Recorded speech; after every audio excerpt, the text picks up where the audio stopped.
എത്രമാത്രം അനുഗ്രഹങ്ങളും നന്മകളും നമുക്കുണ്ടെങ്കിലും നാം ദൈവ വഴിയിലൂടെ അല്ല യാത്ര ചെയ്യുന്നതെങ്കിൽ ഇരുൾ അടഞ്ഞ വഴികളിൽ തിരുനാളമാകുവാൻ ഇന്നത്തെ ചിന്ത. Praise the Lord. എക്സൽ മീഡിയയുടെ ഇന്നത്തെ ചിന്തയിലേക്ക് ഏവർക്കും സ്വാഗതം. ഇന്ന് വചനചിന്തയ്ക്കായി ലഭിച്ചിരിക്കുന്ന വേദഭാഗം യിരെമ്യാ പ്രവാചകന്റെ പുസ്തകം 8-ാം അധ്യായമാണ്. അതിൻ്റെ അവസാനത്തെ ചില വാക്യങ്ങൾ ഞാൻ വായിക്കുന്നു. കൊയ്ത്ത് കഴിഞ്ഞു, ഫലശേഖരവും കഴിഞ്ഞു, നാം രക്ഷിക്കപ്പെട്ടതുമില്ല. എൻ്റെ ജനത്തിൻ പുത്രിയുടെ മുറിവ് നിമിത്തം ഞാനും മുറിപ്പെട്ട് ദുഃഖിച്ച് നടക്കുന്നു. സ്തംഭനം എന്നെ പിടിച്ചിരിക്കുന്നു. ഗിലെയാദിൽ സുഗന്ധ തൈലമില്ലയോ? അവിടെ വൈദ്യനില്ലയോ?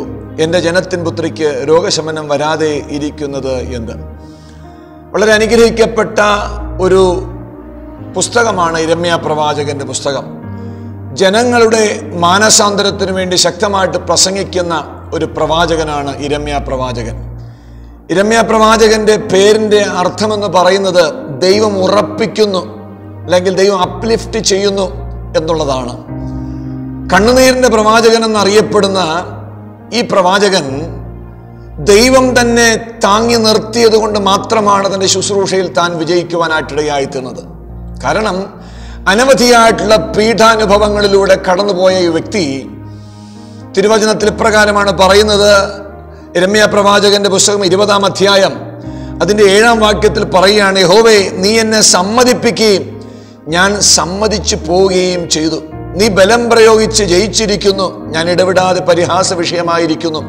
എല്ലാവരും എന്നെ പരിഹസിക്കുന്നു. വീട്ടുകാരും നാട്ടുകാരും സകലരും തന്നെ പുറത്താക്കി. പലപ്പോഴും തുറങ്കലുകളിൽ അടയ്ക്കപ്പെടേണ്ട സാഹചര്യങ്ങളൊക്കെ കടന്നു വന്നപ്പോഴും ദൈവം കൊടുത്ത ഉറപ്പിൻ്റെയും ശക്തിയുടെയും ആ കൃപയിൽ ആശ്രയിച്ചുകൊണ്ടാണ് യിരെമ്യാ പ്രവാചകൻ തൻ്റെ പ്രവചന ശുശ്രൂഷ ഏകദേശം 5 രാജാക്കന്മാരുടെ കാലഘട്ടത്തിൽ യഹൂദയിൽ നിർവഹിക്കുവാനായിട്ടിടയായിത്തീർന്നത്.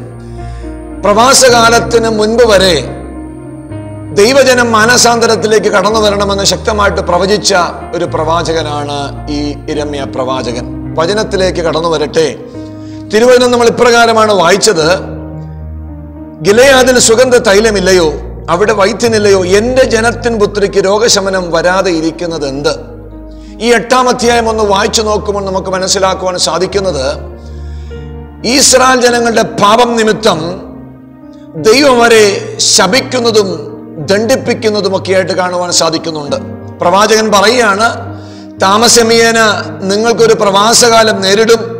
അതുകൊണ്ട് എത്രയും പെട്ടെന്ന് മാനസാന്തരപ്പെട്ട് ദൈവത്തിങ്കിലേക്ക് തിരിയണം എന്നുള്ള ശക്തമായുള്ള ദൂതാണ് പ്രവാചകൻ ഈ അധ്യായങ്ങളിലൂടെ പറയുന്നത് നമുക്ക് കാണുവാനായിട്ട് സാധിക്കുന്നത്.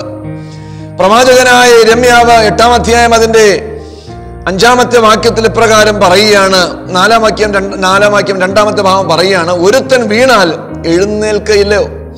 ഒരുത്തൻ വഴിതെറ്റിപ്പോയാൽ മടങ്ങി വരികയില്ലോ? എന്നാൽ യെരൂശലേമിലെ ഈ ജനമോ ഇടവിടാതെ പിന്മാറ്റമായി പിന്മാറിയിരിക്കുന്നതും വഞ്ചന മുറുകെ പിടിച്ചിരിക്കുന്നതും കൊണ്ട് മടങ്ങി വരുവാൻ മനസ്സില്ലാതിരിക്കുന്നതും എന്ത്? പാപം ചെയ്ത മനുഷ്യന് ദൈവം ഒരു അവസരം കൊടുക്കുകയാണ് അവൻ മാനസാന്തരപ്പെടുന്നതിന് വേണ്ടി. 18-ാം അധ്യായം നമ്മൾ പഠിക്കുമ്പോൾ കാണുവാൻ സാധിക്കുന്നത്, ദൈവത്തിൻ്റെ കരങ്ങളിൽ, കുശവനായ ദൈവത്തിൻ്റെ കരങ്ങളിൽ പാത്രങ്ങൾ ഉടഞ്ഞു പോയപ്പോൾ അതിനെ വീണ്ടും രൂപപ്പെടുത്തുന്ന ഒരു ഭാഗം ചിത്രീകരിക്കുന്നത് കാണുവാൻ സാധിക്കുന്നുണ്ട്. എന്ന് വെച്ചാൽ, നീ ദൈവത്തിൽ നിന്ന് ഒരുപക്ഷെ പാപം ചെയ്ത് തെറ്റുപറ്റി അകന്നു പോയാലും നിന്നെ വീണ്ടും സ്നേഹിച്ചുകൊണ്ട് നിന്നെ തിരിച്ച് ദൈവത്തിൻ്റെ അടുക്കിലേക്ക് എത്തിക്കുവാനായിട്ട് ആഗ്രഹിക്കുന്ന ഒരു സ്നേഹമുള്ള കർത്താവിനെയാണ് ഇവിടെ യിരെമ്യാ പ്രവാചകൻ പരിചയപ്പെടുത്തുന്നത്. വീണ്ടും വീണ്ടും ദുഷ്ടത ചെയ്ത് മുൻപോട്ട് പോകുമ്പോൾ എന്താണ് അവർ ചെയ്ത ദുഷ്ടത എന്ന് 8-ാം അധ്യായം അതിൻ്റെ 5-6 വാക്യങ്ങൾ നമുക്ക് കാണുവാൻ സാധിക്കുന്നുണ്ട്. 5-ാമത്തെ വാക്യത്തിൽ വായിക്കുന്ന ഇപ്രകാരമാണ്, അവർ പിന്മാറിയിരിക്കുന്നു, അവർ വഞ്ചന മുറുകെ പിടിച്ചിരിക്കുന്നു, അവര് നേര് സംസാരിക്കുന്നില്ല, അവർ ദുഷ്ടതയെക്കുറിച്ച് അനുതപിച്ചില്ല. വീണ്ടും പറയുകയാണ്, ഓരോരുത്തൻ താന്താന്റെ വഴിക്ക് തിരിഞ്ഞു. ദൈവത്തിൻ്റെ ഇഷ്ടപ്രകാരമല്ലാതെ താന്താന്റെ വഴിക്ക് തിരിഞ്ഞ് ഒരു മാനസാന്തരവുമില്ലാതെ ഒരു മടങ്ങിവരവുമില്ലാതെ രോഗത്തിൻ്റെ അവസ്ഥയിലായിരിക്കുന്ന ദൈവത്തിൻ്റെ ജനം, സ്തോത്രം, ദൈവത്തിൻ്റെ ജനം ഇപ്രകാരമായിരിക്കുവാൻ പാടില്ല വീണ്ടും പ്രവാചകൻ മടക്കി വിളിക്കുകയാണ്. നിങ്ങൾ മടങ്ങി വരിക എന്ന് പറയുകയാണ്. ഇതുവരയ്ക്കും ഒരു ശമനമില്ലയോ നിങ്ങൾക്ക്? ഇതുവരയ്ക്കും നിങ്ങളുടെ രോഗത്തിന് വിടുതൽ ലഭിച്ചിട്ടില്ലയോ എന്ന് ശക്തമായിട്ട് പ്രവചനദൂതായിട്ട് യിരെമ്യാ പ്രവാചകൻ പറയുന്ന ഭാഗങ്ങളാണ് നമുക്ക് കാണുവാൻ സാധിക്കുന്നത്. 8-ാം അധ്യായത്തിന്റെ 10-ാമത്തെ വാക്യം വായിക്കുമ്പോൾ അവിടെ കാണുവാൻ സാധിക്കുന്നു, അവരുടെ പാപത്തെക്കുറിച്ച് വീണ്ടും പറയുകയാണ്. അവരൊക്കെയും ആബാലവൃദ്ധം ദ്രവ്യാഗ്രഹികളാകുന്നു. പ്രവാചകന്മാരും പുരോഹിതന്മാരും ഒരുപോലെ വ്യാജം പ്രവർത്തിക്കുന്നു.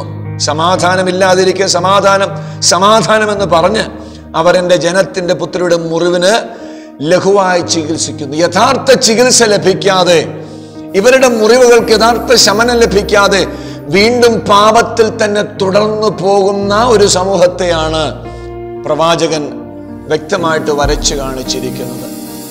നിങ്ങൾ താമസിയാതെ പ്രവാസത്തിൽ അകപ്പെട്ടു പോകുവാനായിട്ടിടയായി തീരും. അതെ, ഈ പ്രവാചകൻ പ്രവചിച്ചു നിർത്തുന്ന സാഹചര്യങ്ങളിൽ തന്നെ ഏകദേശം BC 586 40 വർഷത്തെ തന്റെ ശുശ്രൂഷകൾക്ക് ശേഷം ജനം അനുതാപത്തിലേക്ക് കടന്നു വരാത്തത് കൊണ്ട് ഇതാ ജനം ബാബിലോണ്യ പ്രവാസത്തിൽ അകപ്പെടുകയാണ്. സ്തോത്രം.